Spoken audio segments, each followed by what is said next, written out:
All right, we're back. I was trying to fix the glare a little bit, so hopefully that's better. So, chapter 14, Saturday, June 22nd, 1776. Life very uncertain, seeming danger scattered thick around us, plots against the military, and it is whispered against the Senate. Let us prepare for the worst. We can die here but once. May all our business, all our purposes and pursuits tend to fit us for that important event. Letter of Congressional Delegate Abraham Clark to Elias Dayton.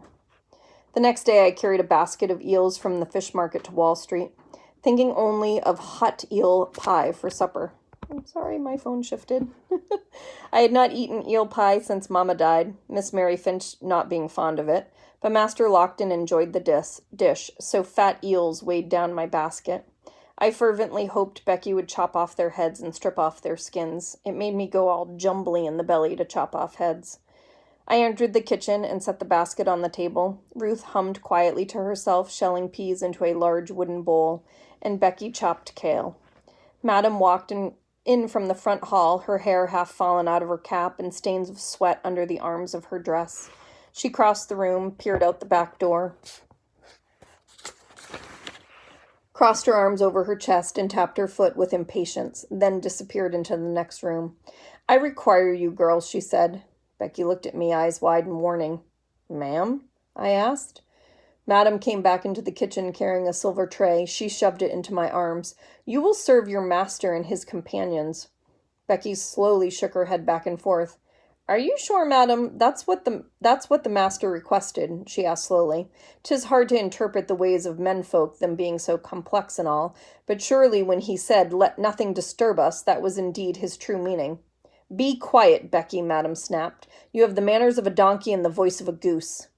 Becky said nothing more, but chopped faster. Madam paced back and forth. The mayor of New York is a supremely important man, could well be the next royal governor. It is hardly appropriate to welcome him into our home without offering refreshment. She turned to me. You will not put 1 foot wrong. When the tray was loaded so heavily I could scarcely lift it, Madam preceded me down the hall and waited by the closed door to the library. Go on, she told me, without offering to help. I kicked at the door with my shoe and called out, Wine, sir, and a bite to eat? Leave us, responded Lockton. Madam knocked on the door with a not terribly refined fist. Come now, Elihu, show some graciousness. Deep voices in the room conferred, then the door was unlocked and opened. Madam stepped toward the opening, but Lockton filled the frame. Thank you, dear, he said. The girl can serve us. I'll send her to you if I am in need of anything more. Madam tried to look beyond him to the distinguished guest, but could not see through the thick form of her husband. Very well, she said loudly. I shall be composing a letter to our cousins in London, our cousins who are so well regarded by His Majesty. Excellent suggestion, dear. He stepped out of the way so that I might enter. There were only 2 men besides Master Lockton, gold buttons, wearing a shabby waistcoat of black wool, and a third man, who I took to be the mayor. The mayor had on a fine wig, properly powdered and pulled back, with a curl at the end of his queue, a sable coat and matching breeches, a maroon waistcoat, and a white silk cravat tied loosely around his neck atop his shirt. The windows were all closed, but sun streamed in, heating up the room to a slow simmer and bringing forth the ripe stink of underwashed gentlemen. A broad, brightly colored map of the coastline was spread on the master's desk, weighted at each end by a heavy book. Lockton removed one of the books, and the map curled up on itself, clearing the desk for the plate of Gloucester cheese and rye bread and a bowl of strawberries. I sat there.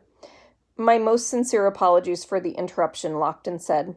He took a glass of wine from me. Pray, sir, continue. Goldbuttons took a hasty bite of cheese before speaking. It has proved more difficult to bribe the patriots to change sides than we anticipated.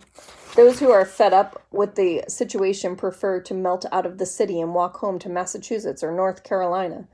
I removed the serving tray and retreated to my corner.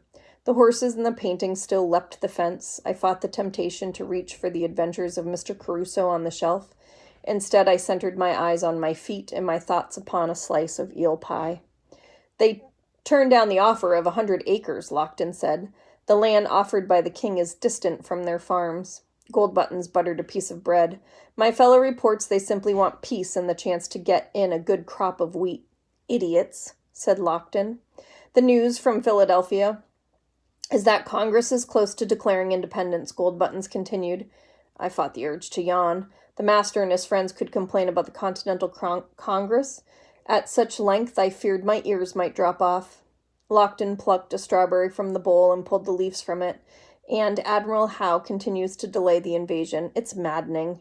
The Crown must smash this rebellion into dust so we can return to our former lives with a sense of order. And higher profits, Goldbuttons added. If Madame only knew how dull these gatherings were, she would not have been so anxious to barge her way in. I would have happily chopped off the heads of a barrowful of eels to escape another afternoon trapped with men whose voices droned on and on like rumbling, dusty grindstones. The mayor set his goblet on the desk. The time for bribery and persuasion is past. This is the hour when we must unsheath our swords. Swords? Lockton shook his head. We've been over this. David, our task is to hold this city loyal, nothing more.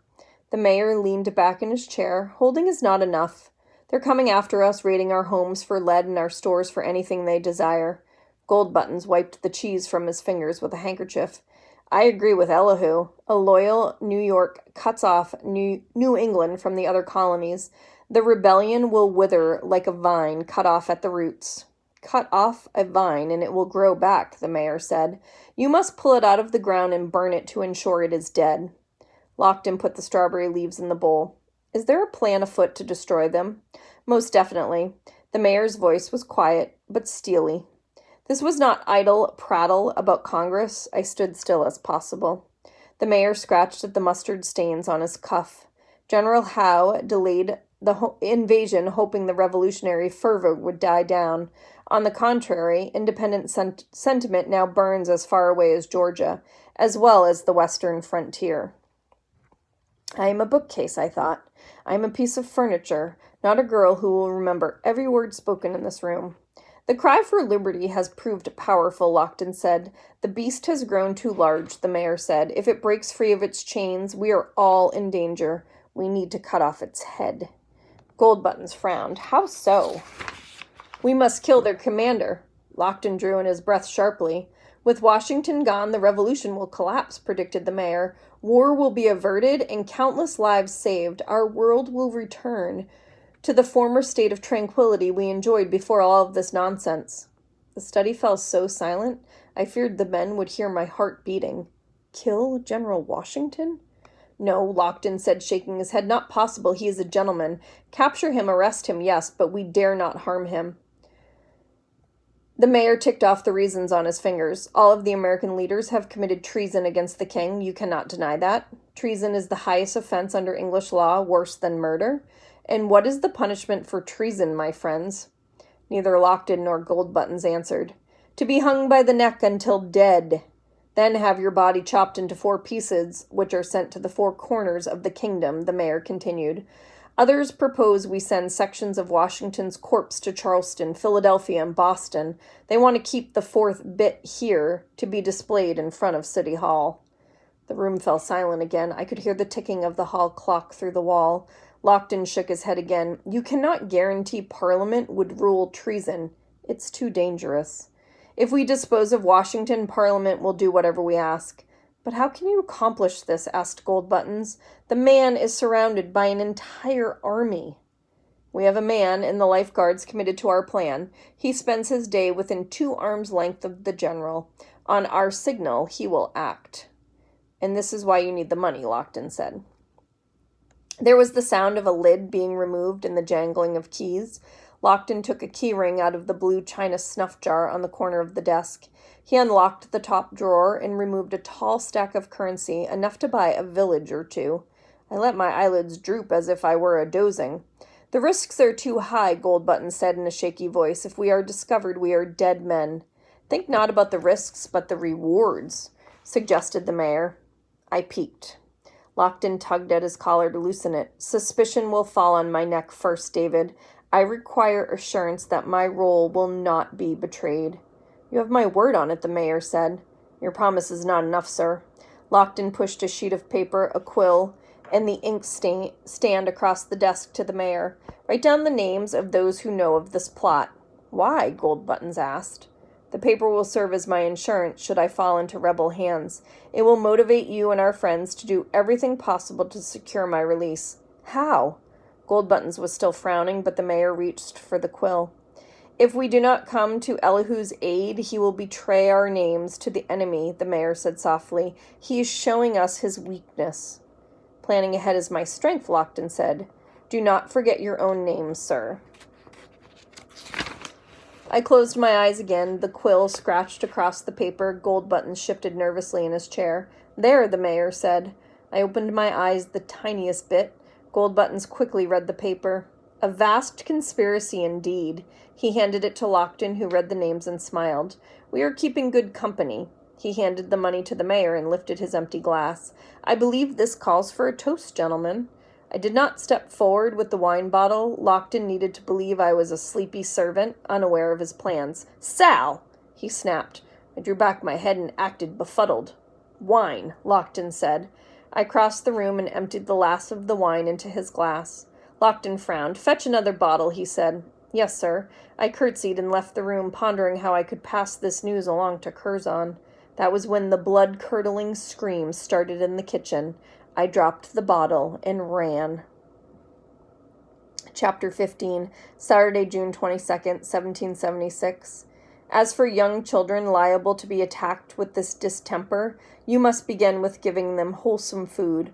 Apply to their heads a small plaster of treacle which must be renewed every 8 days. Let them always have some pleasant and agreeable smells. Let their common drink be aromatized and sweetened with a little cinnamon, anise, coriander, and sugar. Noel Como and Richard Bradley, Family Dictionary, containing the most experienced methods of improving estates and of preserving health. "It's the devil!" Madam screamed as I opened the door to the kitchen. Ruth had fallen at her feet and lay there, her body shaking violently. Peas were scattered across the floor. What I feared the most had happened. Madam snatched the broom from Becky's hands and raised it over her head. "She has the devil in her." "No, madam, it's an illness," I cried, "an ailment, nothing more." Madam brought the broom down on the small, twisted body. Ruth couldn't raise her hands to protect herself. The seizure held her fast, her arms and legs stiff and trembling, her eyes wide, but not seeing. "Out, devil!" Madam shouted as she said again, raised the broom over her head. "No!" I threw myself on top of my sister. The broom came down on my back once, twice, but it didn't matter. I had to keep her safe until the storm passed. The broom handle cracked, and Madam tossed it aside. I heard Becky yell something, then Lockton's loud voice boomed, "Enough!" The room quieted, except for the soft bumping of Ruth's limbs on the floor. I looked up. Madam held a chair, prepared to throw it at us. Her husband pulled it out of her hands. Ruth's body suddenly went limp. "What is the meaning of this?" Lockton asked. "She's possessed," Madam sputtered. "I will not have a demon child in my house, Elihu." I ran my hand over Ruth's face and spoke to her softly. Her eyelids fluttered and her mouth moved. "Come back to me, baby girl. Come back, Ruth," I whispered. "Wake up now. It's gone, blown away. Come back, Ruth." She looked confused. She always did after a fit. I helped her to sit up. A little blood had soaked through the kerchief at the back of her head, where it hit the floor. The wound would need some cobwebs.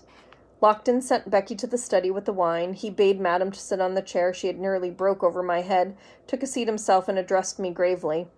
"Your sister has the falling sickness," he said. "Does this happen often?" "No, sir." Ruth wiped her tears on my sleeve. "This is not a matter for inquiry," Madam said. "I will not have evil in my house."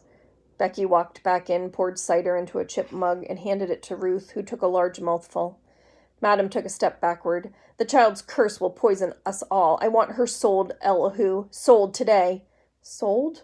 "Wife," started Lockton. "You can't sell her," I burst out. "Hold your tongue, girl," Madam commanded. Ruth drank the last of the cider and stood up. Lockton reached out and set his hand on her shoulder. "They are sisters, Anne. One must remember that." "Please, Madam," I said. "She's too little. She'll be hurt." The room fell silent, except for the plopping sound of peas falling to the bottom of a wooden bowl. Ruth was picking up the peas that she'd spilled. The sound reminded me of pebbles plunking into a deep pond. Becky carried a mug of cider to Madam. "Look, there. The little one is already back at her chores, and she did a fine job sweeping earlier. How often do these fits take hold of her? Lockton asked me. Speak truthfully. Sometimes once a day, sir. Sometimes weeks will go by.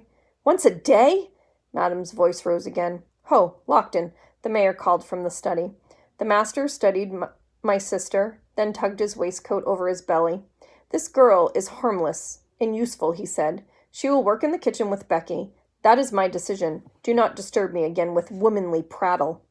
The kitchen fell silent as the master walked away. When we heard the door to the study close, Madam pointed at Ruth. Don't let her near the milk. She'll curdle it. And don't get used to her presence here. Elihu will soon see reason. She stalked off, leaving a sour smell in the air. Ruth crawled under the table to pick up the peas that had rolled there. I watched her and tried to stop my hands from shaking. What will happen to us? No way of telling. Becky pulled an eel from the basket. It's near impossible to hire help, what with folks running off in fear of the war. She cut off the eel's head. Long's you two can stay out of trouble. She grabbed the eel's skin at the neck and pulled it all the way off. I imagine you're safe enough. I bent down to help Ruth with the peas. And that is the end of that chapter. So my video was probably not great this week. I'm in the living room and the lighting is not good at all. So I will probably go back to where I was videoing before. But I hope you're all doing well. It's supposed to be nice again tomorrow. Try to get outside, get some sun on you. And I know I say it every week, but I'm missing you all terribly. Have a great evening. Bye.